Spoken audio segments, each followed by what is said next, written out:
everybody? I'm Dr. CI of Inclusology, and I am back in the building talking to you about all things data, qualitative and quantitative when it comes to diversity, equity, and inclusion, and how to look at data with an equity lens. Now today, I'm going to talk about a topic most people want to say, why do we always have to talk about race? Dr. CI, why do we always have to talk about race? Here's one of the reasons why. When we look at data and statistics and we take demographics and we break down information based on demographic trends, whenever you have more than one racial population, you have to understand that the basis of most of that data always comes back to race. It's like, for example, if I say I want to do a survey on gender identity or sexuality, right? But I still examine race, there's always commonalities and trends around race, but that's just the thing that you don't want to talk about because most people don't want to believe that they have racial bias. Most people don't want to believe that they have racial prejudice or that they can be fucking racist when yes, you actually can be. So when you go to look at an assessment and you looking at gender identity or class or age or disability and you don't examine race, you are doing the populations that you are trying to serve a disservice. So what I'm saying is, for example, we did a survey once and the lady wanted to know how much women were paid versus male identities, right? People who identified as women. So we did a pay equity analysis. We went into that pay equity analysis and one of the things I asked her is, are you going to ask a question about race? And her comeback was, I don't think it's going to matter. I said, okay, let's put it in there anyway. See what happens. If we don't find any trends, we'll have to pay attention to the data. But y'all know that I already knew what the fuck was going to happen.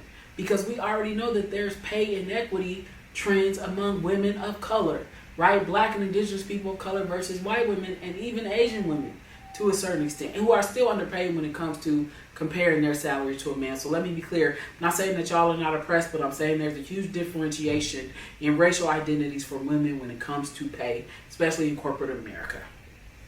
And so we ran the data, and of course the data says what most data says, that women of color, black and indigenous women of color, are paid less than white women and extremely less than white males. If you say, I want to create a study, and all I'm going to look at is disability, and you don't look at the differentiation between the treatment of people of color with disabilities who are disabled and non-people of color who are disabled, white disabled people, and you don't think that there's going to be a differentiation in access to treatment, level of care, even diagnosis, right?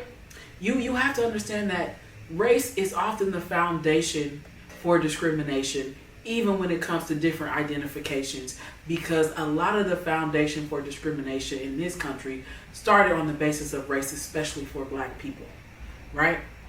And so, not saying that if you go overseas and you look at different caste type systems, you may not find those differentiations. Depending on where you are overseas, I believe that you will, especially with the assessments that we've ran in different countries and seen racial differences when it comes to pay equity and even just treatment and advancement in the workplace. There's always a difference. So what I'm saying is, if you are examining differentiation for any identity, you need to include race, because if you don't, you always find this untold story of how racial prejudice, bias, or racism might exist in your workplace. So you should be asking questions about race always. Now, I'm Dr. CI, and that's my time. I appreciate y'all tuning in. Don't forget to like and subscribe to the channel, and we'll see y'all soon.